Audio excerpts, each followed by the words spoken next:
فلا هادي له وأشهد أن لا إله إلا الله وحده لا شريك له وأشهد أن سيدنا مولانا محمدا عبده ورسوله صلى الله عليه وسلم.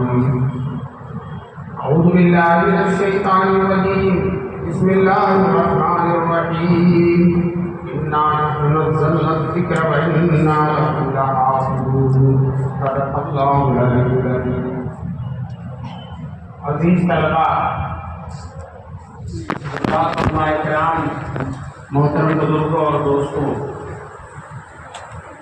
کافی تعداد میں تشریف لائے دور دراز سے علماء کرام آج اس مدرسے میں آپ کا مقبول و محبوب ادارہ اس میں الحمدللہ بخاری شریف کا افتتاح ہو رہا ہے. بخاری شریف ایک ایسی کتاب ہے جو قرآن کریم کے بعد ساری دنیا میں سب سے زیادہ مشہور کتاب ہے. قرآن کریم کے بعد سب سے زیادہ پڑھی جانے والی کتاب بخاری شریف. شرقاً و غرباً دنیا کے ہر ملک میں خود امام بخاری رحمۃ اللہ علیہ نے 90,000 لوگوں کو بخاری شریف پڑھائی. 90,000 لوگوں نے امام بخاری رحمۃ اللہ علیہ سے بخاری شریف پڑھی. یہ حدیث پاک کی کتاب ہے. حدیث کہتے ہیں رسول پاک صلی اللہ علیہ وسلم کے اقوال، افعال، آپ صلی اللہ علیہ وسلم کے شمائل یعنی عادات، اخلاق، اور آپ صلی اللہ علیہ وسلم کی تقریرات کہتے ہیں کوئی کام رسول پاک صلی اللہ علیہ وسلم کے سامنے ہوا ہو اور حضور نے اس پر ثبوت اختیار کیا، وہ بھی حدیث ہے. اس لیے کہ اگر وہ غلط ہوتا تو رسول پاک صلی اللہ علیہ وسلم ممکن نہیں تھا کہ آپ اس پر گرفت نہ فرمائیں. آپ نے گرفت نہیں فرمائی، سن لیا، دیکھ لیا، یہ اس بات کی دلیل ہے کہ آپ صلی اللہ علیہ وسلم کو یہ کام پسند ہے، تو وہ بھی حدیث بن گیا. اس کو تقریر رسول پاک صلی اللہ علیہ وسلم کہتے ہیں. قرآن کریم میں اللہ تعالیٰ نے حدیث کی بہت تعریف فرمائی ہے.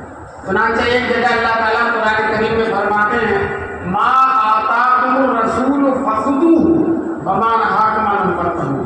اے مسلمانوں، تم کو رسول جو دے دیں وہ لو. رسول جو دے دیں یعنی جو فرما دیں، جو ارشاد فرما دیں، جو حکم دے دیں وہ لے لو. وما نہاکم عنہ فانتہوا، اور جس چیز سے رسول تم کو روک دے اس سے رک جاؤ.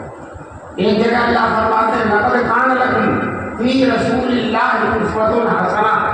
اے مسلمانوں، تمہارے لیے رسول پاک کی زندگی میں بہترین نمونہ ہے.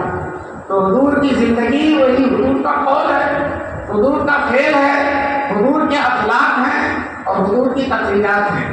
تو اللہ تعالیٰ نے بہت سی جگہوں پر حدیث کی تلقین فرمائی ہے، حدیث کی تعریف فرمائی.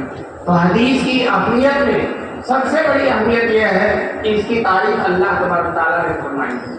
جس طرح سے اللہ کا کلام دنیا کا سب سے اونچا کلام ہے، اسی طرح سے اللہ کے بعد سب سے بڑا درجہ رسول اللہ صلی اللہ علیہ وسلم کا ہے، اور آپ کا کلام بھی اللہ کے کلام کے بعد سب سے اونچا کلام ہے. چنانچہ دنیا کا بہترین زمانہ 23 سال کا وہ زمانہ ہے جس میں رسول پاک صلی اللہ علیہ وسلم اپنے صحابہ کرام کے ساتھ موجود تھے. اس سے پہلے بھی اس سے اونچا زمانہ نہیں آیا اور اس کے بعد بھی اس سے اونچا زمانہ آنے والا نہیں ہے. سب سے اونچا زمانہ وہی 23 سال کا وقت ہے جس میں اللہ کے رسول 10 سال تک مکے میں رہے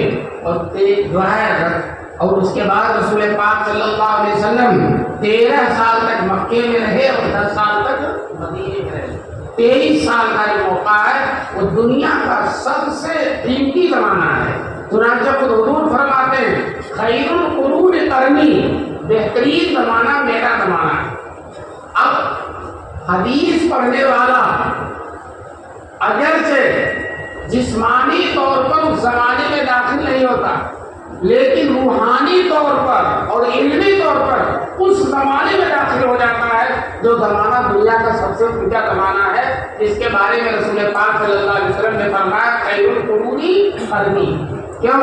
حدیث پڑھتا ہے تو دیکھتا ہے حضور نے یہ فرمایا، حضور نے یہ کیا، حضور کی عادت ایسی تھی، حضور ایسے چلتے تھے، پھرتے تھے، سوتے تھے، جاگتے تھے، ساری چیزیں اس کی نظر میں آ جاتی ہیں۔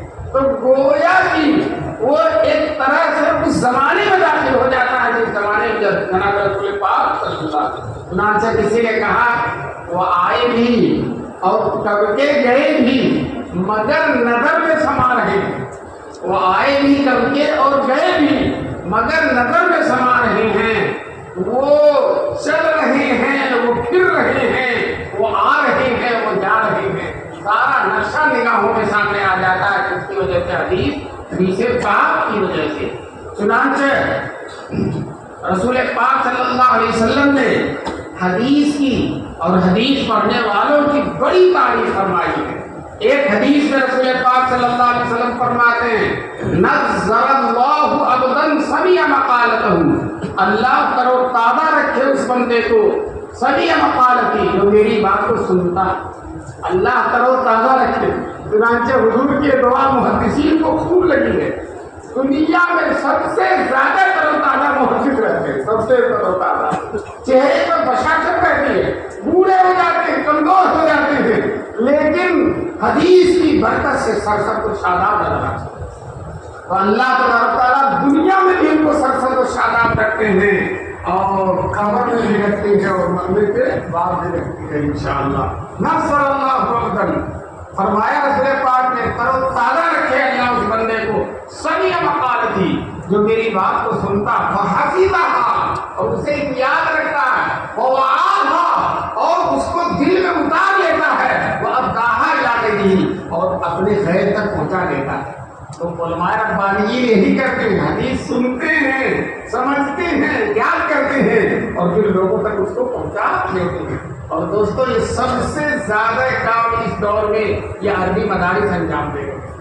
یہ عربی مدارس، یہ علماء ربانیین حدیث سنتے ہیں، یاد رکھتے ہیں، دل میں اتارتے ہیں، اس پر عمل کرتے ہیں، اور دوسروں تک پہنچا دیتے ہیں۔ فرمایا رسول پاک صلی اللہ علیہ وسلم نے نصر اللہ عبدن، اللہ تعالیٰ ایسے بندے کو تر و تازہ رکھتے ہیں۔ تو حضور نے مطلق فرمایا تر و تازہ، تو جب تک جیئیں گے تب بھی تر و تازہ، اور مریں گے تب بھی تر و تازہ، اور میدان محشر میں اٹھیں گے تب بھی تر و تازہ، اور جنت میں تو تر و تازہ رہیں گے ہی انشاءاللہ۔ اللہ تعالیٰ ہم سب کو حدیث کا شرف نصیب فرمائے۔ ایک بہت بڑے محدث تھے مولانا عبد الباقی، جو فرنگی محل کے لکھنؤ کے رہنے والے تھے، اور ہجرت کر کے مدینہ چلے گئے، اور مدینے میں مسجد نبوی میں درس دیتے تھے۔ اللہ تعالیٰ نے ہندوستانی علماء کو یہ شرف نصیب فرمایا، بہت سے ہندوستانی علماء نے مدینے میں جا کر مسجد نبوی میں درس دیا، اور ان کا درس بے حد مقبول رہا، بہت پیارا رہا۔ اسی میں حضرت جو ہے شاہ عبد الغنی، جو حضرت مولانا قاسم نانوتوی اور مولانا رشید احمد گنگوہی کے استاد تھے، شاہ عبد الغنی، اور انہیں میں مولانا عبد الباقی جن کا میں تذکرہ کر رہا تھا، اور اسی میں شیخ الاسلام مولانا حسین احمد مدنی رحمۃ اللہ علیہ دیوبند سے جب مدینے جانے لگے فارغ ہو کر، تو شیخ الہند ان کے استاد محترم اسٹیشن تک پیدل ان کے ساتھ گئے تھے پہنچانے، اور راستے میں کہا تھا مولوی حسین احمد مدینے جا رہے ہو، حدیث پڑھانا مت چھوڑنا، سبق پڑھانا مت چھوڑنا۔ چنانچہ استاد کی نصیحت تھی، مدینے پہنچ گئے، اور وہاں درس دینا شروع کیا۔ وہاں شامی، یمنی، مکی، مدنی، طرح طرح کے علماء تھے، بڑے بڑے علماء تھے، لیکن ایک ہندی عالم اس نے وہاں جا کر درس حدیث شروع کیا، تو سارے لوگوں کے درس حدیث کے ادا کی رونق ختم ہوئی، اور سب کے طلبا ان کے سمجھ میں آنے لگے۔ لوگ حیرت میں تھے، یہ ہندوستانی عالم اتنا مقبول کیسے؟ دوستوں مقبول اس لیے تھے، وہ زبردست عاشق رسول تھے۔ دیوبند کا فیض لے جا کر، مدینے سے جو فیض دیوبند آیا تھا، اسی فیض کو دیوبند سے لے جا کر مدینے میں تقسیم کر رہے تھے۔ دوستو ایک دن ایک شاگرد حضرت مدنی رحمۃ اللہ علیہ سے پڑھ رہا تھا، تھوڑا سا شاگرد کا نظریہ کچھ کمزور تھا، وہ حضور صلی اللہ علیہ وسلم کی حیات مبارکہ کا قائل نہیں تھا. ہم اہل سنت والجماعت کا عقیدہ ہے کہ حضور پاک روضہ اطہر میں زندہ ہیں، روضہ اطہر میں زندہ ہیں. اور اب ہم اگر یہاں سے مانگرول پیر سے اگر حضور کو درود پڑھ کرتے ہیں تو فرشتے پہنچا دیتے ہیں کہ آپ کا امتی فلاں جگہ سے اس نے آپ کو درود دیا. اور حضور فرماتے ہیں جو میری قبر پر آ کر سلام پڑھے گا، درود پڑھے گا اور سلام کرے گا، سبھی میں اس کو سن لے گا. بتائیے اللہ تعالیٰ ہم سب کو روضہ اطہر پر جا کر حضور صلی اللہ علیہ وسلم کو سلام کرنے کی اور حضور کا جواب حاصل کرنے کا ہم کو توفیق نصیب فرمائے. چنانچہ حضرت مدنی درس میں فرما رہے تھے کہ رسول پاک صلی اللہ علیہ وسلم روضہ اطہر میں زندہ ہیں. وہ طالب علم جو تھا اس نے کہا حضور زندہ نہیں ہے. حضور کے اعتراض کیا، حضرت مدنی نے دلیل پیش کی، پھر اس نے اس کو توڑا. حضرت نے پھر دلیل پیش کی، پھر اس کو اس نے نہیں مانا، پھر دلیل پیش کی، پھر اس کو اطمینان نہیں ہوا. تو حضرت مدنی کو جلال آ گیا. حضرت مدنی نے کہا اس روضے میں سونے والے نے فرمایا. اس طرح سے نظر کیا اور سارے طلبا کی نظر ادھر گئی، پردے ہٹ گئے اور سب نے دیکھا کہ رسول پاک صلی اللہ علیہ وسلم نے روضے اطہر کو ملنا ہے. دوستو یہ ہندی علماء کا شرط ہے. اسی طرح سے ملا عبد الباقی کا میں واقعہ سنا رہا تھا کہ انہوں نے کسی سے کہا کہ میں بہت کمزور ہو گیا اور گھر سے نکلنے کی ہمت نہیں ہوتی اور میری تمنا ہے کہ میں مسجد نبوی میں حدیث کا درس دیتا ہوں. تو دلی میں حکیم نابینا ہے، وہ ایک دوا بناتے ہیں روح الذہب، دوا کا نام ہے روح الذہب. وہ مجھے حاصل کر کے لاؤ تاکہ اس دوا کو کھاؤں، قوت آئے اور مسجد میں جا کر حدیث پڑھاؤں. چنانچہ کہتے ہیں میں نے بہت کوشش کر کے ایک چیز حکیم عبد الوہاب نابینا سے وہ دوا روح الذہب منگوائی اور مولانا عبد الباقی کو دے دی. اب وہ دوا بناتے تھے حکیم عبد الوہاب نابینا، جو نابینا تھے لیکن بہت بڑے حکیم تھے. ایک دن حکیم صاحب سوئے ہوئے تھے، خواب میں رسول پاک صلی اللہ علیہ وسلم کو دیکھتے ہیں. حضور صلی اللہ علیہ وسلم آئے ہیں اور حکیم صاحب کا وہ بکسا جس میں وہ دوائیں رکھتے تھے، حضور اس میں کچھ تلاش کر رہے ہیں. حکیم صاحب نے حضور پاک صلی اللہ علیہ وسلم سے پوچھا اللہ کے رسول آپ کیا تلاش فرما رہے ہیں؟ کہنے لگے روح الذہب تلاش کر رہا ہوں، مولوی عبد الباقی کو بھجوانا. ذرا دیکھو حضور ان کی دوا کی فکر کر رہے ہیں. تو محدث کی ارشاد ہوتی ہے کہ حضور ان کے دوا علاج کی بھی فکر فرماتے ہیں. چنانچہ حکیم صاحب نے کہا اللہ کے رسول وہ دوا تو ختم ہو گئی ہے. تو حضور نے فرمایا جلدی تیار کرو اور اس کی کئی شیشیاں مولوی عبد الباقی کے پاس بھجواؤ مدینے. چنانچہ حکیم صاحب اٹھے اور جلدی دوائیں تیار کی، بہت قیمتی دوا ہوتی تھی اور حکیم مولانا عبد الباقی صاحب کو انہوں نے بھجوایا. تو دیکھو محدث کی ارشاد ہوتی ہے کہ حضور محدث سے محبت کرتے ہیں اور یہاں تک محبت کرتے ہیں کہ حضور اس کی دوا اور علاج کا بھی فکر کرتے ہیں. تو یہ محدث کی شان ہے. شاہ ولی اللہ محدث دہلوی رحمۃ اللہ علیہ نے لکھا ہے، میں نے عالم مکاشفہ میں دیکھا ہے کہ ہر محدث کی قبر میں حضور پاک صلی اللہ علیہ وسلم کے روضہ اطہر سے نور پہنچتا ہے. دوستو یہ محدث کی شان ہے. چنانچہ ایک حدیث میں رسول پاک صلی اللہ علیہ وسلم نے فرمایا اللہم ارحم خلفائی، اے اللہ میرے خلفاء پر رحم فرما. تو صحابہ نے کہا من خلفاء کا یا رسول اللہ صلی اللہ علیہ وسلم، اے اللہ کے رسول آپ کے خلفاء کون ہیں؟ تو فرمایا الذین یروون احادیثی ویعلمون الناس، وہ لوگ ہیں جو میری حدیثوں کی روایت کرتے ہیں اور لوگوں کو میری حدیثیں سناتے ہیں. وہ میرے خلفاء ہیں. وہ محدثین خلفاء ہیں جناب رسول پاک صلی اللہ علیہ وسلم کے. ترمذی میں ایک حدیث ہے، حضور صلی اللہ علیہ وسلم فرماتے ہیں ان اول الناس بی یوم القیامت اکثرهم علی صلاۃ، قیامت کے دن مجھے میرے سب سے زیادہ قریب وہ لوگ رہیں گے جو مجھ پر سب سے زیادہ درود بھیجتے ہیں. قیامت کے دن حضور کے بہت اللہ تعالیٰ ہم سب کو درود پڑھنے کی توفیق نصیب فرمائے اور اس کی برکت سے حضور کا قرب نصیب فرمائے. نبی پاک صلی اللہ علیہ وسلم کے جلوہ میں، حضور کے گروہ میں، حضور کے ساتھ اللہ تعالیٰ ہم سب کو میدان محشر میں رکھنے کی توفیق نصیب فرمائے. ایک شاعر نقشہ کھینچتے ہیں میدان محشر میں حضور پاک صلی اللہ علیہ وسلم کا کہتے ہیں وہ مہوے خواب ہوں گے، وہ مہوے خواب ہوں گے، سامنے پردہ پڑا ہوگا۔ میدان محشر میں حضور وہ مہوے خواب ہوں گے، سامنے پردہ پڑا ہوگا، کوئی دیوانہ پابوسی کا موقع ڈھونڈتا ہوگا۔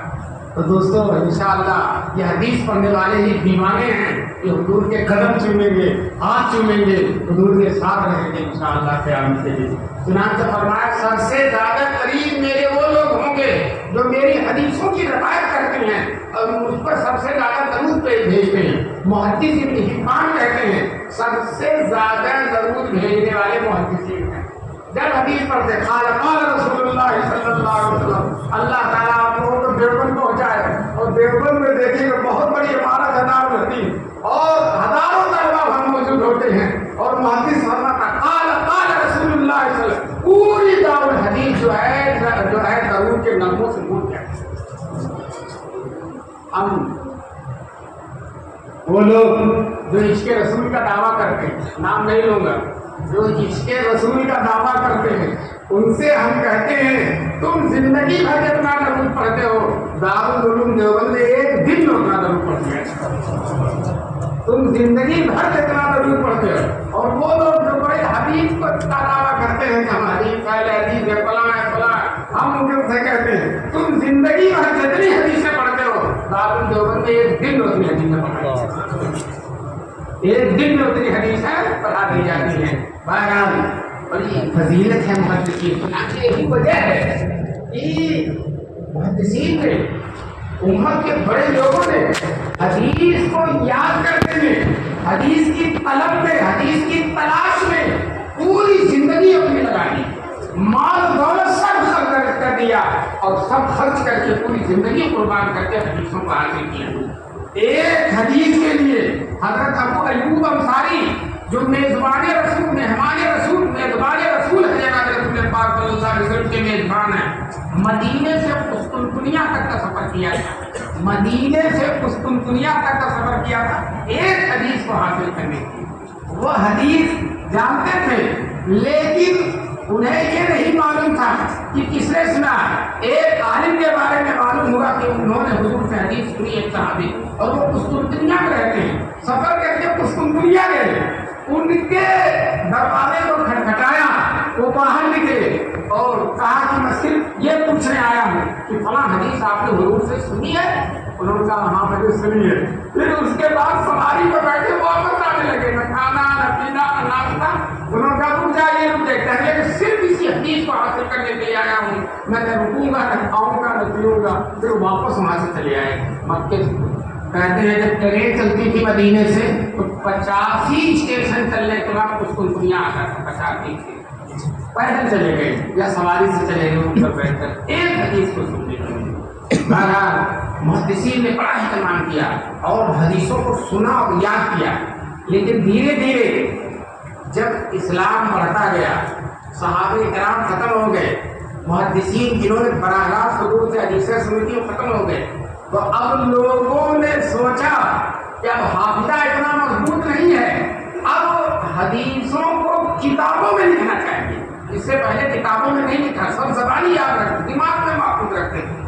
اب سوچا کہ حدیث کو جو ہے کتابوں میں لکھنا چاہیے۔ چنانچہ سب سے پہلے خلیفہ راشد حضرت عمر بن عبدالعزیز رحمۃ اللہ علیہ نے حکم دیا کہ حدیثیں لکھی جائیں۔ ان کے حکم کے بعد سب سے پہلے حدیث لکھی جو ہے ربیع ابن سبیع، محدث ہے ربیع ابن سبیع، اور سعید ابن عروبہ، انہوں نے سب سے پہلے حدیث کی کتاب لکھی۔ پھر اس کے بعد مدینہ منورہ میں امام مالک نے سب سے پہلے کتاب لکھی، اور مکے میں ابن جریج نے کتاب لکھی، اور شام میں اوزاعی نے حدیث پر کتاب لکھی، اور کوفہ میں سفیان ثوری نے لکھی، اور بصرہ میں حماد بن سلمہ نے کتاب لکھی۔ اس کے بعد آتے آتے زمانہ آیا امام بخاری رحمۃ اللہ علیہ کا، اور انہوں نے حدیث پاک میں ایسی کتاب لکھی جو نہ ان سے پہلے کبھی لکھی گئی تھی نہ ان سے بعد میں لکھی گئی، اور آج تک وہ ایسی کتاب لکھی نہیں ہے۔ ان چنانچہ کہا جاتا صح الکتب بعد کتاب اللہ البخاری، تمام کتابوں میں سب سے صحیح کون ہے؟ بخاری شریف، بہترین کتاب سب سے صحیح۔ امام بخاری نے بچپن میں خواب دیکھا تھا، رسول پاک صلی اللہ علیہ وسلم ہیں سامنے اور امام بخاری کو پنکھا ڈھل رہی، کسی محدث نے تعبیر بتلائی تھی کسی موقع میں، اے امام بخاری تم ایسی کتاب لکھو گے، ایسی کتاب لکھو گے جس سے حضور صلی اللہ علیہ وسلم کی حدیثیں زندہ ہو جائیں گی، اور حضور کی حدیثوں میں اگر کسی نے کچھ غلط کیا ہے تو اس غلطی کو تم دفع کر دو گے۔ چنانچہ امام بخاری نے ارادہ کر لیا کہ مجھے حدیث میں کتاب لکھنی ہے، چنانچہ 6 لاکھ حدیثیں یاد تھی امام بخاری، کتنی 6 لاکھ صحیح حدیثیں، غیر صحیح میں چھوڑو 6 لاکھ۔ آج کل بڑے سے بڑا عالم ہے 6 حدیثیں بھی سند کے ساتھ یاد نہیں، بڑے سے بڑا عالم ہے 6 حدیثیں، امام بخاری کو 6 لاکھ کی حدیثیں یاد تھی۔ ان 6 لاکھ حدیثوں میں سے منتخب کر کے چن کر امام بخاری نے بخاری شریف میں 7,275 حدیثیں، کتنی 7,275، اور پھر ان مقررات کو حذف کر دیا جائے تو 4,000 حدیثیں ہیں، اور یہ اتنی مقبول حضرت مولانا قاسم نانوتوی دارالعلوم دیوبند کے بانی وہ فرماتے تھے کہ 3 کتابیں البیلی، ان کا کوئی جواب نہیں، 3 کتابیں، کون؟ قرآن کریم، بخاری شریف، مسلم شریف، قرآن کریم، بخاری شریف اور مسلم، یہ البیلی، ان کا کوئی جواب نہیں۔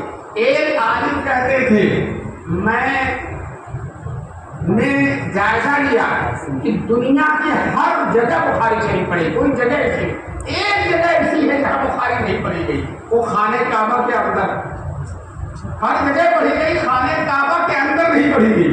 انہوں نے کہا میری تمنا تھی کہ میں پوری بخاری دونوں جگہ خانہ کعبہ کے اندر پڑھوں۔ ایک دن خانہ کعبہ کھلا، غسل دینے کے لیے میں بخاری دونوں جگہ لے کر اندر چلا گیا، اور خدام نے مجھے بہت نکالا، میں نکلا ہی نہیں جب تک کہ دونوں جلدیں پڑھ گئی۔ تو اب بتاؤ خانہ کعبہ کے اندر بھی پڑھی، اتنی مقبول ہے کہ اللہ تبارک تعالیٰ نے ایک پناہ مقبولیت سے سرفراز فرمایا۔ کیوں؟ امام بخاری کہتے ہیں میں ہر حدیث لکھنے سے پہلے غسل کرتا، ایک حدیث بھی لکھتا اس سے پہلے غسل کرتا، اور اس کے بعد نماز پڑھتا تھا اور استخارہ کرتا تھا، اور استخارے میں جب یقین ہو جاتا تھا کہ یہ حدیث صحیح ہے تو اس کو میں بخاری شریف کے اندر لکھتا تھا۔ جب مکے میں اور مدینے میں روضہ اطہر پر مراقبہ کرتے تھے، روضہ اطہر پر آتے تھے، دل میں تسلی ہو جاتی تھی، تب جا کر حدیثیں لکھتے۔ چنانچہ 4,000 حدیثیں ہیں بخاری شریف کی۔ دوستوں میں آپ سے بتا دوں ایک بات، جب سے بخاری لکھی گئی ہے آج تک امام بخاری نے خود 90,000 لوگوں کو پڑھایا تھا، لیکن ایک مدرسہ ایسا ہے جس میں حدیثیں بخاری شریف اتنی پڑھائی گئی کہ دنیا میں کہیں بھی بخاری نہیں پڑھائی گئی ہوگی، وہ دارالعلوم دیوبند ہے۔ کیوں؟ 150 سال سے جس سال مدرسہ کھلا ہے اسی سال سے بخاری شریف پڑھی جا رہی ہے۔ ایک استاد اور ایک شاگرد سے مدرسہ کھلا تھا، اور اسی سال محرم کے مہینے میں کھلا، اور شعبان آتے آتے دورے تک کی تعلیم ہوگی اسی سال، اور پھر وہ سال ہے اور آج تک 150 سال ہو گیا کبھی ناکام نہیں ہوا، مسلسل بخاری شریف پڑھی جا رہی ہے۔ چنانچہ کوئی صاحب کہتے تھے بخاری کی روح دارالعلوم دیوبند کی طرف متوجہ، بخاری کی روح۔ ایک صاحب آئے دیوبند میں اور انہوں نے دیوبند کو دیکھ کر، وہ تھے ان کے والد جماعت اسلامی کے تھے، لیکن وہ دیوبند آئے تو دیوبند دیکھ کر بہت متاثر ہو گئے، اور انہوں نے دیوبند کی شان میں شعر لکھا کہ روح ابو حنیفہ یہی آس پاس ہے، روح ابو حنیفہ یہی آس پاس ہے۔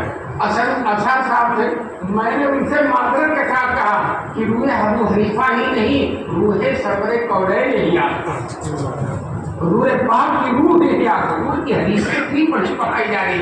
اللہ تعالیٰ ہم سب کو دارالعلوم دیکھنے کی اور وہاں جو ہے درس میں بیٹھنے کی توفیق نصیب فرمائے۔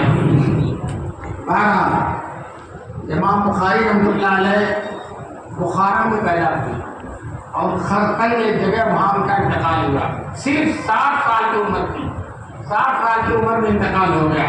اور 60 سال کی عمر میں اللہ نے وہ مقبولیت، وہ شہرت، وہ عظمت، وہ مقام نصیب فرمایا کہ بہت مشکل سے کسی عالم کو یہ مقام نصیب ہوتا ہے. امام بخاری پیدا ہوئے نابینا تھے. پیدا ہوئے تو نابینا تھے اور پیدا ہونے کے چند دن کے بعد یتیم بھی ہو گئے. تو نابینا بھی یتیم بھی. ان کی اماں کی تمنا تھی کہ میرا بیٹا محدث ہو. اب وہ دیکھا کہ بیٹا نابینا ہے تو محدث کیسے ہوگا؟ محدث تو جگہ جگہ سفر کرے گا، محدثین سے جا کے سنے گا، جب تو محدث ہوگا. وہ نابینا ہے. تو رات بھر اٹھ کر تہجد میں دعا کرتی تھی، اے اللہ میرے بیٹے کی بینائی واپس کر دے تاکہ وہ محدث بن جائے، بہترین محدث بن جائے. ایک دن دعا کر کے لیٹی تھی کہ خواب میں حضرت ابراہیم علیہ السلام کو دیکھا. ابراہیم علیہ السلام نے ان کی ماں کو بشارت دی کہ اللہ نے تیرے بیٹے کی بینائی واپس کر دی. جب صبح اٹھ کر دیکھتے ہیں تو وہ آنکھ جو بند تھی چمک رہی تھی. اور پھر اللہ نے امام بخاری کو ایسی بینائی دی کہ زندگی میں کبھی چشمہ لگانے کی ضرورت نہیں پڑی. اور انہوں نے التاریخ الکبیر نام کی کتاب چاند کی روشنی میں لکھا. آنکھ کی بینائی کی تیزی کی روشنی بلب کی نہیں، لالٹین کی نہیں، چراغ کی نہیں، چاند کی روشنی میں بیٹھ کر کتاب لکھی ہے التاریخ الکبیر کو. زبردست. اسی لیے کہتے ہیں ماں کی دعائیں لینا چاہیے. امام بخاری کے اس عظام اور درجے میں اور اس شان میں ان کی ماں کی دعاؤں کا بھی بہت بڑا اثر ہے. بچپن ہی تھے امام بخاری جب پڑھنے جانے لگے تو ابھی 11 سال کی عمر تھی. محدث داخلی کے درس میں جانے لگے امام بخاری رحمۃ اللہ علیہ. محدث داخلی بہت بڑے محدث تھے. محدث نے حدیث سنائی عن سفیان عن ابی الزبیر عن ابراہیم. یہ عن سفیان عن ابی الزبیر عن ابراہیم. یہ بڑے ہیں بڑے کیسے بیان عن سفیان عن ابی الزبیر عن ابراہیم. یہ داخلی محدث نے حدیث سنائی. امام بخاری بیٹھے تھے سبق میں شاگرد کے طور پر. انہوں نے کہا ابو الزبیر سے ابراہیم نے کوئی حدیث سنی ہی نہیں. چھوٹے سے بچے ہو، بہت بڑا محدث. اور وہ کہا سفیان نے حدیث سنی ابو زبیر سے، ابو زبیر نے حدیث سنی ابراہیم سے. امام بخاری بول اٹھے استاد کے سامنے کہ حضرت ابو زبیر سے ابراہیم نے ابو زبیر نے کوئی حدیث سنی ہی نہیں. وہ محدث ناراض ہو گئے، کہنے کہ کیسی بات کرتا بچے. تو کہا حضرت آپ کے پاس اگر کتاب ہو تو دیکھ لیجیے. چنانچہ گھر کے اندر گئے اور کتاب دیکھ کر آئے اور امام بخاری سے کہا بچوں بولو کیا کہہ رہے ہو تم؟ تو انہوں نے کہا حضرت آپ نے کہا کہ ابو زبیر نے سفیان سے حدیث سنی. حالانکہ ابو زبیر نے کبھی بھی کوئی حدیث سفیان سے نہیں سنی. ابو زبیر نے عدی سے سنی ہے اور عدی نے سفیان سے سنی. اب وہ استاد آشاش کہنے لگے بیٹے لو اپنا قلم دو اور جو ہے میری کتاب کو صحیح کر دے. شاگردوں نے پوچھا حضرت آپ کی عمر کیا تھی اس وقت؟ تو امام بخاری نے کہا 11 سال. آج ماشاء اللہ بڑی بخاری شریف آپ پڑھ رہے ہیں. میں طلبا سے نصیحت کرتا ہوں کہ آپ جو ہے اللہ کا سب سے پہلے شکر ادا کریں. اللہ تعالیٰ نے وہی بخاری جس کی اتنی فضیلت ہے آپ کو اللہ تعالیٰ نے پڑھنے کی توفیق. یہ مدرسہ اور اس مدرسے کے ذمہ دار مولانا انتہائی مبارکبادی کے لائق ہیں کہ اللہ تبارک تعالیٰ نے توفیق دیا اور یہاں بخاری شریف کا سبق شروع ہو گیا. یہ بڑی سعادت کی بات ہے. اللہ تبارک تعالیٰ اس بخاری شریف کے شروع ہونے کو قبول فرمائے اور ان طلبا کو اللہ تعالیٰ عالم ربانی بنا دے. عالم ربانی کس کو کہتے ہیں؟ یہاں لکھا ہوا علماء کرام کی ذمہ داری. عالم ربانی اس کو کہتے ہیں جو لوگوں کو پہلے چھوٹے چھوٹے علم دیتا ہے اور پھر بڑے بڑے علم. الذین یربی الناس بالصغار العلوم ثم بالکبار. جو پہلے لوگوں کو چھوٹے چھوٹے علوم سکھاتا پھر بڑے بڑے علوم سکھاتا. چنانچہ ہم دیکھیے ہمارے حضور صلی اللہ علیہ وسلم نے پہلے صحابہ کو وضو سکھایا، نماز سکھائی اور اسی طرح سے نماز کے مسائل سکھائے. پھر اسرار شریعت سکھایا. اسی طرح سے وہ عالم جو چھوٹے چھوٹے بچوں کو پڑھاتا ہے، مکتب میں پڑھاتا ہے اور پھر پڑھاتے پڑھاتے بڑی کتابیں بھی پڑھاتا ہے، وہ عالم ربانی ہے. اللہ تبارک تعالیٰ جتنے بھی علماء ہیں سب کو عالم ربانی ہونے کی توفیق فرمائے، اور ان طلبا کو بھی اللہ تعالیٰ عالم ربانی بنائے. یہ اس جلسے کا عنوان یہ بھی ہے علماء کرام کی ذمہ داریاں. تو ماشاءاللہ بہت سارے علماء کرام تشریف فرما ہیں. میں چند باتیں علماء کی ذمہ داریوں کے سلسلے میں بھی عرض کرتا ہوں. یاد رکھیے یہ علماء جانشین ہیں جناب رسول پاک صلی اللہ علیہ وسلم کی.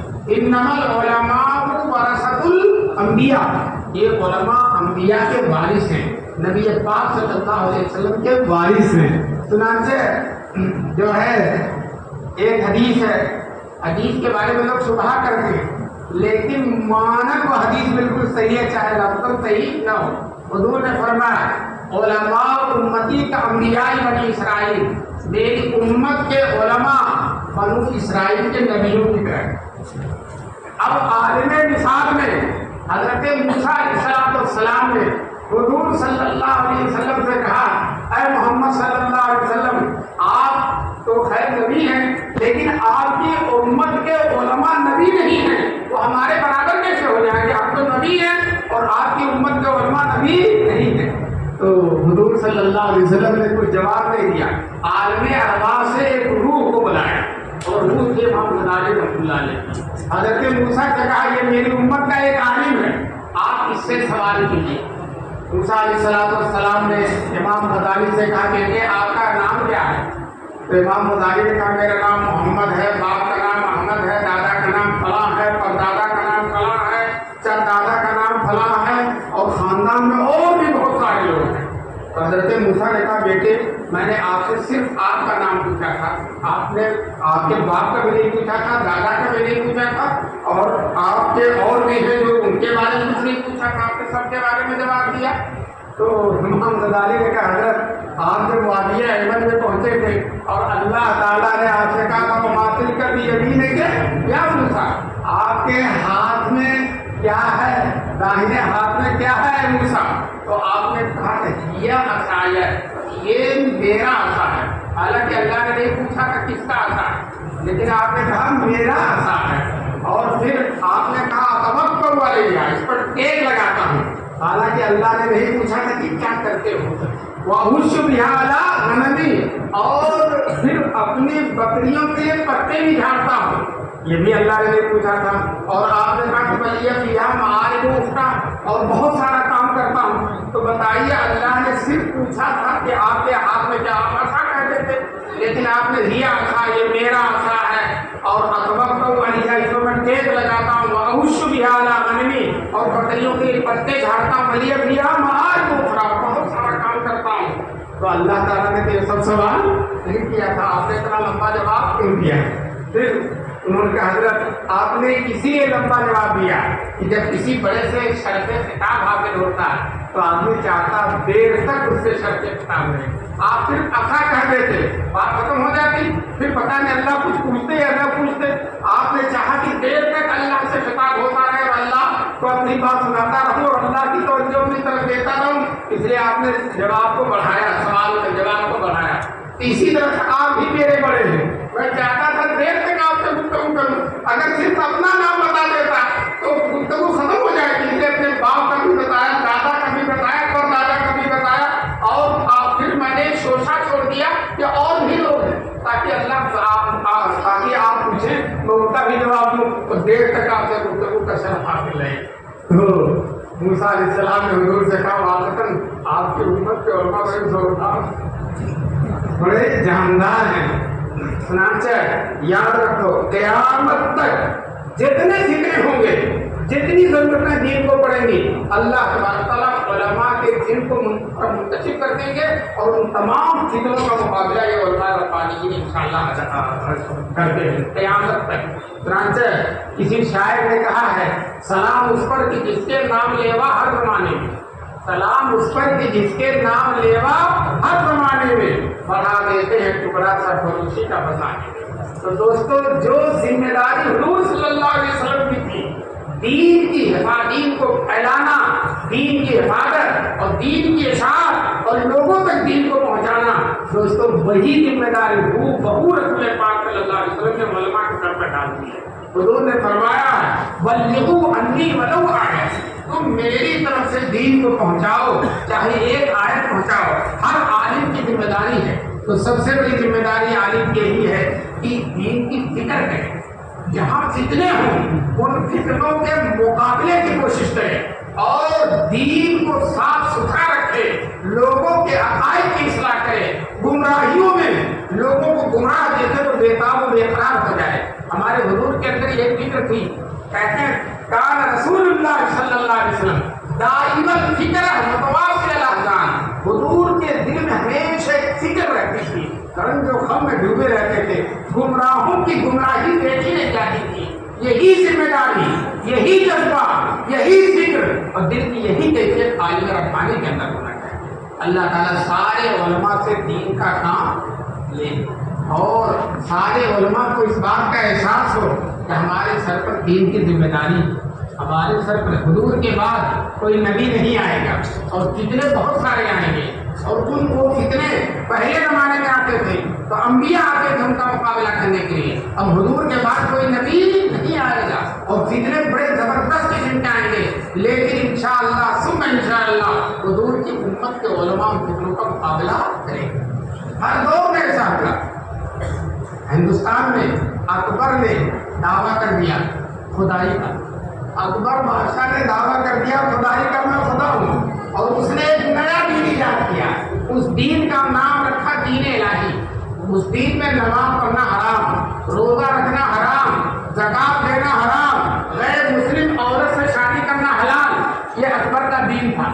دوستو سارے لوگوں نے اکبر کا دین اختیار کرنا شروع کر دیا، پورے ملک میں لگتا تھا کہ لوگ اکبر کے دین کو اختیار کر لیں گے، لیکن اللہ کا ایک بندہ حضور کا وارث سرزمین پنجاب سے اٹھتا شیخ احمد شرہندی مجدد ثانی، انہوں نے اکبر کو للکارا، اکبر تیرا دین نہیں چلے گا، رسول پاک صلی اللہ علیہ وسلم کا دین چلے گا۔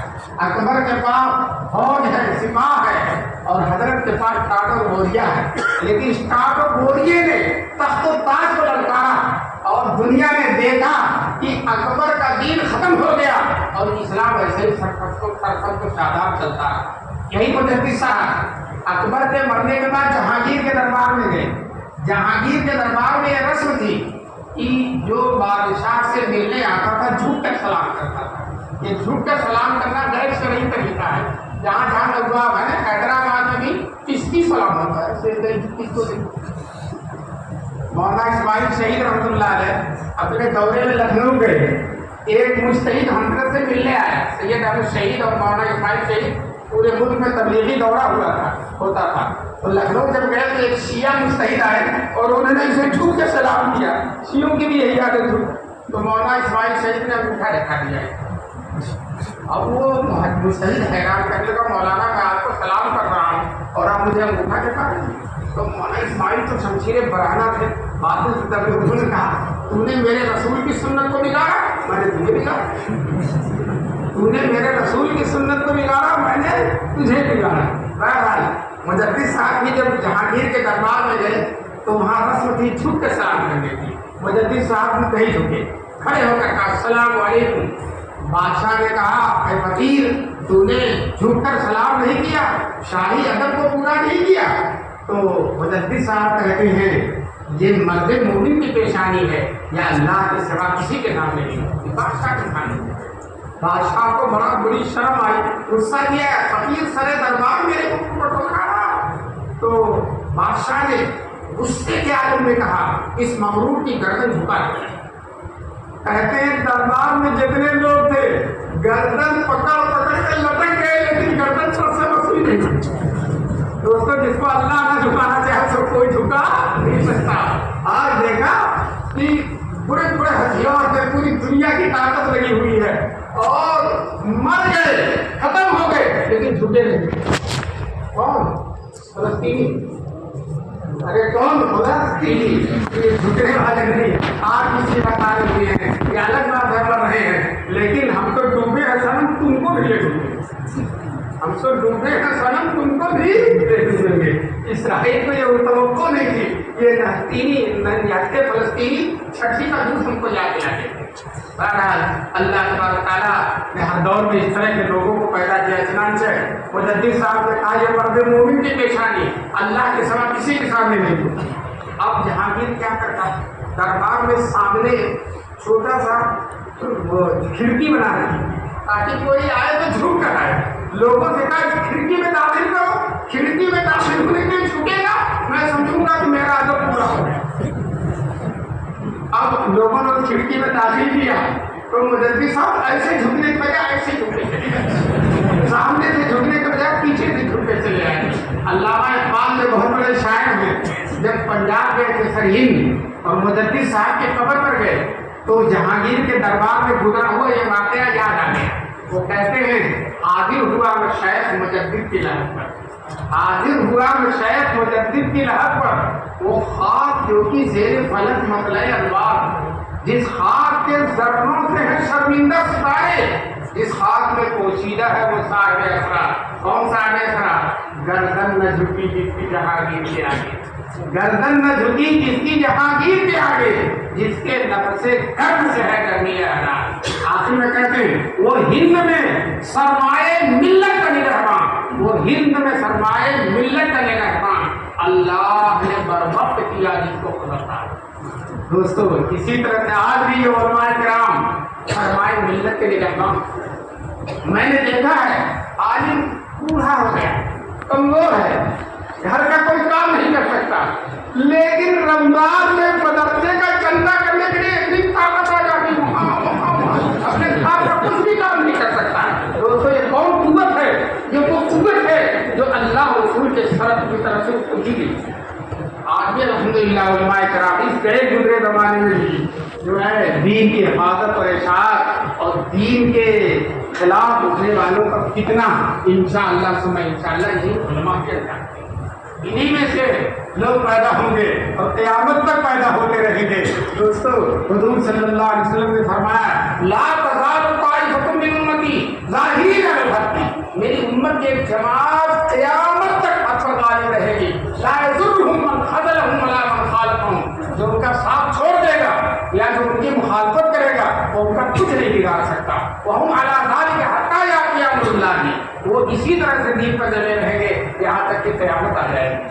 دوستو یہ میں بہت زیادہ لمبا وقت نہیں لینا چاہتا لیکن علماء کرام کی ذمہ داریاں یاد دلانے کے لیے آخری دور کا واقعہ آپ کو سنا کر اپنی بات کو پوری کروں گا.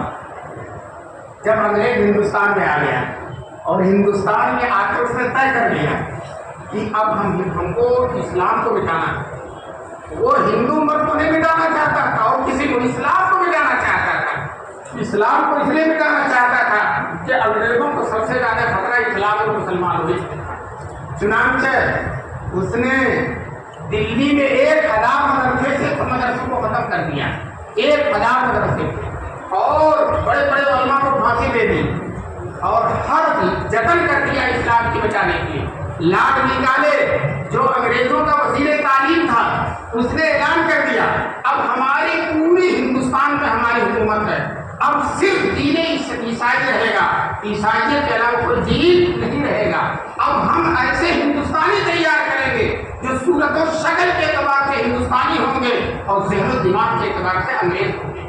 یہ حکومت کا اعلان تھا تخت و تاج کا اعلان تھا لیکن اس کے مقابلے میں اللہ کے کچھ ٹاٹ اور بوریے پر بیٹھنے والے بندوں نے اللہ کی قبروں کو نور سے بھر دے. مولانا قاسم نانوتوی, مولانا رشید احمد گنگوہی, حاجی مراد اللہ مہاجی مکی, حاجی عابد حسین اور اس طرح کے اللہ کے چند بندوں نے اپنے اللہ کے بھروسے پر بہت عاجزی اور فروتنی اور انکساری اور تواضع کے ساتھ اعلان کر دیا انشاءاللہ ہم مدرسہ کھول کر دیوبند کا ایسے ہندوستانی بنائیں گے جو صورت و شکل کے اعتبار سے ہندوستانی ہوں گے اور ذہن و دماغ کے اعتبار سے مکی اور مدنی ہوں گے.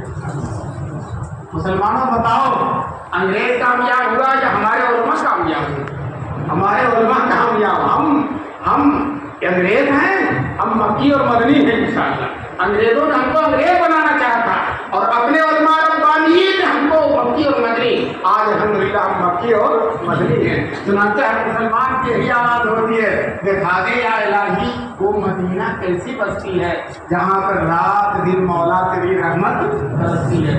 مدینے سے آتا پھر مدینے جاتا، اس کی حسرت پوری ہی نہیں ہوتی۔ مدینہ جاؤں پھر آؤں، مدینہ پھر جاؤں، مدینہ جاؤں پھر آؤں، مدینہ پھر جاؤں، تمام عمر اسی میں تمام ہو جائے۔ تو دوستو الحمدللہ یہ علماء ربانیین اٹھے اور انگریز کا تو نام و نشان نہیں ہے۔ آج بتاؤ اس ملک میں انگریز ہے یا ہم ہیں؟ انگریز نہیں ہے، وہ ہمیں بھی جانا چاہتا تھا، خود مٹ گیا۔ دوستو اسی طرح سے قیامت تک انشاءاللہ کوئی بھی فتنہ اٹھے گا، کوئی بھی باطل اٹھے گا، یہ علماء، یہی علماء جو آج مدرسوں سے پڑھ کر فارغ ہو رہے ہیں، بخاری پڑھ کر، ترمذی پڑھ کر فارغ ہو رہے ہیں، یہی علماء انشاءاللہ ان فتنوں کا فاصلہ کریں گے۔ اس لیے ہم علماء کو چند باتیں بتاتے ہیں جن کی وجہ سے وہ باتیں اگر پیدا ہو جائیں گی تو اپنی ذمہ داریوں کا ادا کرنا اس کے لیے آسان ہو جائے گا۔ ایک تو یہ علم میں گہرائی پیدا ہونا چاہیے۔ علم اگر سطحی ہے تو وہ دین کو خود ہی نہیں سمجھے گا تو دوسروں کو کیا سمجھائے گا۔ اس لیے ایسا علم ہو کہ ہم براہ راست قرآن و حدیث کو سمجھ سکیں، اس کے بغیر کام ہونے والا نہیں ہے۔ تو علم کی گہرائی طالب علمی کے زمانے میں محنت اور مشقت کے ساتھ علم کو حاصل کیا جائے، علم کی گہرائی، اس کے ساتھ ساتھ اللہ والوں کی صحبت۔ میں جب ابھی آیا تھا تو ایک لڑکا پڑھ رہا تھا، شعر پڑھ رہا تھا، اللہ والوں کی صحبت کے بارے میں پڑھ رہا تھا کہ تو یہ بےحد ضروری ہے، صحبت کے بغیر کام چلنے والا نہیں۔ وہ عالم کچھ کر ہی نہیں سکتا جس نے اللہ والوں کی صحبت کا خیر نہیں اٹھایا۔ دوستو سب سے زیادہ حضور کے بعد کارنامے انجام دینے والے صحابہ کرام ہیں۔ بتاؤ صحابہ کرام کو کس کی صحبت حاصل؟ جناب رسول پاک صلی اللہ علیہ وسلم کی۔ دوستو بلا صحبت کے، بلا اللہ والوں کی جوتیاں سیدھی کیے ہوئے، بلا ان کی خدمت میں رہے ہوئے عالم سے خیر ہو ہی نہیں سکتا۔ چنانچہ علامہ اقبال نے کہا ہے، تمنا درد دل کی ہے تو کر خدمت فقیروں، تمنا درد دل کی ہے تو کر خدمت فقیروں کی، نہیں ملتا یہ گوہر بادشاہوں کے فقیروں کی۔ نہ پوچھ ان خرقہ پوشوں کی ارادت ہو تو دیکھ جن کو، یہ دیکھ بیدا لیے بیٹھے اپنی آستی۔ دوستو آپ دیکھو اپنے علماء دیوبند کو دیکھو، مولانا قاسم رام نانوتوی رحمۃ اللہ علیہ نے کس کے سامنے اپنے آپ کو جھکا دیا اور کس کے سامنے اپنے آپ کو مٹا دیا؟ حاجی امداد اللہ مہاجر مکی، یہی مولانا رشید احمد گنگوہی، یہی حضرت مولانا تھانوی، یہی شیخ الاسلام مولانا حسین احمد بدری، یہی شیخ الہند دارالعلوم دیوبند میں شیخ الحدیث تھے، اور ہر جمعرات کو پیدل چل کر گنگوہ جاتے تھے اور تہجد کی نماز گنگوہی کے پیچھے پڑھتے تھے، اور پھر جمعے کے بعد پیدل چل کر آتے تھے رات بھر چل کر، اور صبح سبق پڑھایا کرتے، شیخ الہند تھے۔ لیکن اللہ والوں کی صحبت ضروری تھی، تو ہمیں بھی ضروری ہے کہ اللہ والوں کی صحبت ہر عالم کے لیے ضروری ہے، اسی اللہ والے کی صحبت میں جائے۔ بیعت ہو جائے تو زیادہ بہتر ہے، بیعت نہ بھی ہو تو صحبت میں جانا تو بہت ضروری ہے، بلا صحبت کے کام چلنے والا نہیں ہے۔ تیسری بات، ایک علم کا مضبوط ہونا چاہیے، دوسرے اللہ والوں کی صحبت، تیسرے حضور صلی اللہ علیہ وسلم کی سنتوں پر عمل کرنے کی کوشش ہونا چاہیے۔ جو عالم جتنا سنت پر عمل کرے گا اس کا فیض اتنا ہی زیادہ ہوگا اور اس کا علم اتنا ہی مقبول ہوگا۔ چنانچہ دیکھو مولانا قاسم نانوتوی رحمۃ اللہ علیہ پر وارنٹ تھا اور انگریز انہیں گرفتار کرنا چاہتے تھے، لوگوں نے کہا چھپ جائیے، دیوبند کے ایک مکان میں چھپ گئے، 3 دن کے بعد باہر نکل آئے، لوگوں نے کہا حضرت ابھی وارنٹ پڑا ہے، فوج تلاش کر رہی ہے، تو کہتے ہیں حضور نے ہجرت کے سفر میں غار ثور میں 3 دن روپوسی اختیار کی تھی، وہ سنت ادا ہو گئی۔ بتائیے کہ چین میں سنت کا لحاظ رکھنا، تو جتنا سنت حدیث دارالعلوم دیوبند میں بہت بڑے محدث ہیں، حضرت مولانا نعمت اللہ صاحب، اللہ ان کی عمر میں برکت نصیب فرمائے، انہوں نے کہا عالم کے مقبول ہونے کے لیے ضروری ہے کہ سنت پر عمل کرے، سنت پر عمل نہیں کرے گا تو قبولیت حاصل نہیں ہوگی۔ اسی طرح سے امت کی فکر ہونا چاہیے، ہر چیز کو اپنی ذمہ داری سمجھنا چاہیے، یہ نہیں کہ کوئی کہے فلاں آ کر کہے کہ آپ کو یہ کرنا، اپنی ذمہ داری ہے۔ اگر کوئی گمراہ ہو رہا ہے، طرح طرح کے فتنے ہیں، یہ قادیانی ہیں، بہت زیادہ شر اٹھائے ہوئے ہیں، اور لوگ قادیانی تو تھے، ایک اور صاحب کر بولتے نکلا ہے، شکیل صاحب کیا نام شکیل نام ہے, شکیل ابن حنیف, انتہائی جاہل آدمی, گمراہ قسم کا آدمی اور بدتمیز آدمی, بالکل انگوٹھا ٹیک آدمی, صحیح دستخط بھی نہیں کر سکتا, اور وہ کہتا میں مہدی ہوں, وہ کہتا میں مہدی ہوں. حالانکہ مہدی کے پاس اتنا علم ہوگا, حضور نے فرمایا اللہ تعالیٰ ان کی تربیت کریں گے اور ان کو علم سے بھر دیں گے. مہدی بہت بڑے عالم ہوں گے, اور یہ بہت بڑا جاہل ہے اور کہتا ہے کہ میں مہدی ہوں. اور اس کا فتنہ بڑھتا چلا جا رہا ہے. ڈاکٹر صاحب, انجینئر صاحب, پروفیسر صاحب, مالدار صاحب, جس کو دیکھو اس کے فتنے میں مبتلا ہوتے چلے جا رہے ہیں. اب ہمارے علماء کرام کی ذمہ داری ہے کہ اس دینی فتنے کا ڈٹ کر مقابلہ کریں گے انشاءاللہ. اسی طرح سے قادیانیت بھی بڑی اثر و رسوخ کے ساتھ آگے بڑھ رہی ہے, اس کا بھی مقابلہ کرنا. اور نئے نئے فتنے, ہر علاقے میں نئے فتنے, ہر علاقے میں. اب ایک گوہر شاہی نام کا فتنہ چلا, گوہر شاہی نام کا, اور وہ عجیب طرح سے وہ کہتا ہے نہ روزے کی ضرورت ہے, نہ نماز کی ضرورت ہے, بس دل میں اللہ اللہ کر لیا تو ہو جائے گا. اگر اتنا ہی ہوتا, دل میں اللہ اللہ کرنے سے ہو جاتا, تو حضور صلی اللہ علیہ وسلم بیمار ہیں اور چلنے کی طاقت نہیں ہے, اور دو صحابی کے کندھوں پر ہاتھ رکھ کر مسجد جا رہے ہیں, اور کمزوری کی وجہ سے پیر زمین پر گھسٹ رہا ہے, تو حضور بیٹھے اللہ اللہ نہ کر لیتے. نماز ضروری ہے, سارے ارکان شریعت ضروری ہے, فرائض ضروری ہے, ان کے بغیر کوئی اللہ والا ہو ہی نہیں سکتا. اور اگر کوئی کہتا فرائض کے بغیر صرف دل میں کرنے سے اللہ والا ہو جائے گا, تو اس سے بڑھ کر کوئی شیطان نہیں, اس سے بڑھ کر کوئی شیطان نہیں. بہرحال یہ چند باتیں تھیں جو میں نے کہی ہیں. اللہ تبارک تعالیٰ علماء کو اور ہمارے طلباء کو ان باتوں پر عمل کرنے کی توفیق نصیب فرمائے. باب کیف کان بدء الوحی الی رسول اللہ صلی اللہ علیہ وسلم. سب لڑکے شروع کر لیں. بسم اللہ الرحمن الرحیم. رب یسر ولا تعسر وتمم بالخیر. رب یسر ولا تعسر وتمم بالخیر. رب یسر ولا تعسر وتمم بالخیر. رب یسر کا مطلب یہ ہے کہ سبق یاد ہو جائے, اور ولا تعسر کا مطلب پھر بھولے نہیں, اور تمیم بالخیر کا مطلب نصاب پورا ہو جائے. تمیم بالخیر کا مطلب کیا ہے؟ نصاب پورا ہو جائے. بڑی جامع دعا ہے, غور سے سنو. طلبا کو میں نصیحت کرتا ہوں 3 کام. ایک استعداد. استعداد کا مطلب کہ پڑھنے سے پہلے مطالعہ کرتا ہوں, پڑھنے کی تیاری, استعداد. دوسری چیز استماع. استاد جو کہے اس کو غور سے سنو, استاد جو کہے اس کو غور سے سنو. اور تیسری چیز ہے مذاکرہ. جب پڑھ لو تو اس کو ذہن نشین کرو, اس کی تکرار کرو, اس کو بار بار پڑھو تاکہ وہ مستحضر. 3 کام کرے گا انشاءاللہ بہترین عالم ہو جائے گا. حضرت حکیم الامت مولانا اشرف علی تھانوی رحمۃ اللہ علیہ نے کہا جس نے یہ 3 کام کر لیا وہ انشاءاللہ بہترین اور مستند عالم ہو جائے گا, جامع عالم ہو جائے گا. نمبر 1 استعداد. عربی میں یاد رکھو استعداد. استعداد سے مراد ہے تیاری کرنا. استعداد سے مراد تیاری نہیں, مطالعہ کرنا.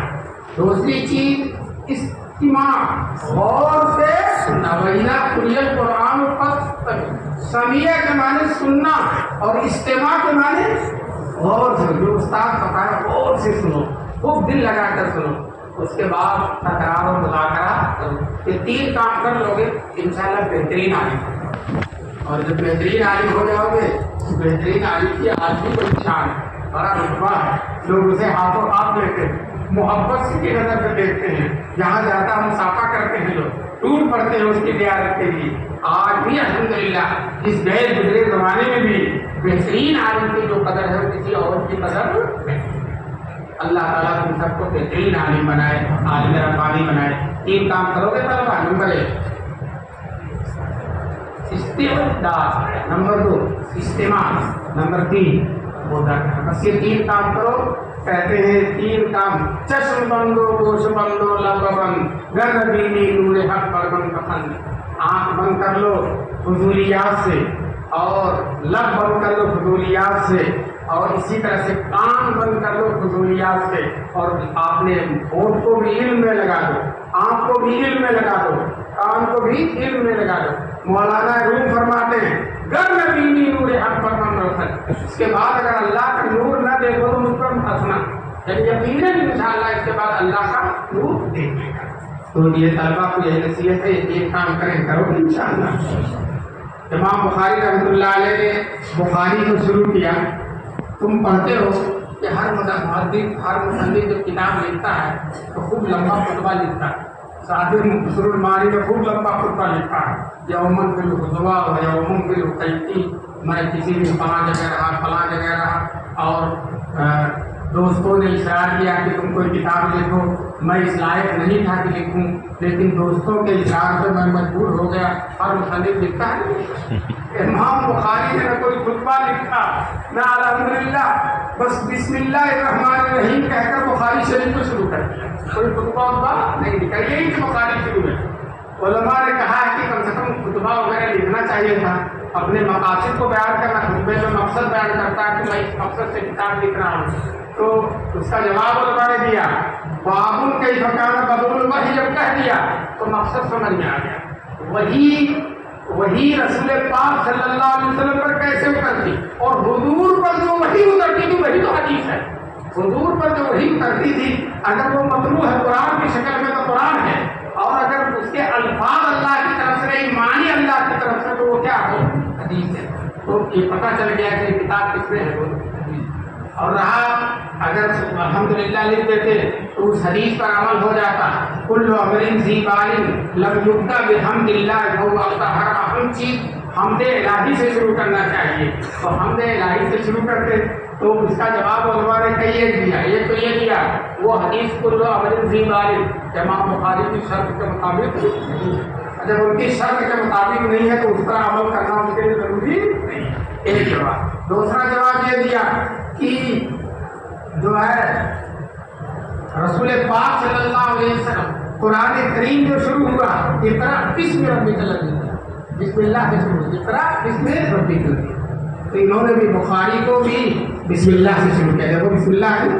تیسری بات، حضور جب خط لکھتے تھے کسی بادشاہ کے پاس تو بسم اللہ سے شروع کرتے تھے، تو امام بخاری نے حضور کی حدیثیں لکھی، کس سے شروع کیا؟ بسم اللہ۔ تو حدیث کے بہرحال خلاف نہیں ہے۔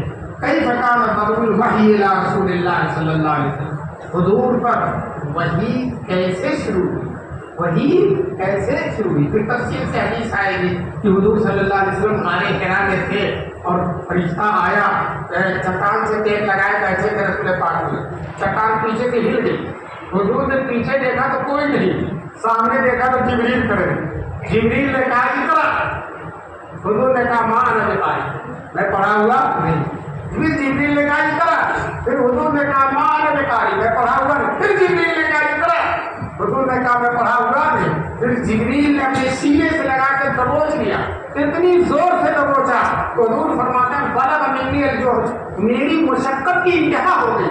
جبریل اتنے تگڑے، قوم لوط اور قوم ثمود کی بستیوں کا ہاتھ اٹھا کر اس کو آسمان میں لے جا کر پٹک دیتے ہیں اور وہ زمین کے اندر چلی جاتی ہے، اللہ اس کا نقشہ کھینچے فجعلنا عالیہا سافلین، اتنے تگڑے جبریل زور سے انہوں نے حضور کو دبایا، اور حضور کہتے ہیں میرے سینے میں تکلیف آیا، اس دبانے کا فائدہ یہ ہوا کہ حضور صلی اللہ علیہ وسلم پڑھنے لگے، وہی الہی جاری ہو گئے، بلا فیض کے اللہ کی طرف سے آئے تھے اور دبوچا، یہ بھی ایک طرح کی صحبت ہے، اس صحبت کے نتیجے میں رسول پاک صلی اللہ علیہ وسلم اتنے بڑے عالم ہو گئے، اتنے بڑے عالم ہو گئے کہ علوم اولین و آخرین کے حامل بن گئے جناب رسول پاک صلی اللہ علیہ وسلم۔ پھر جو ہے وہی پڑھائی اقرا بسم ربک الذی، حضور نے پڑھنے کو تو پڑھ لیا، لیکن حضور پر عجیب طرح کی کیفیت، کہاں پڑھے؟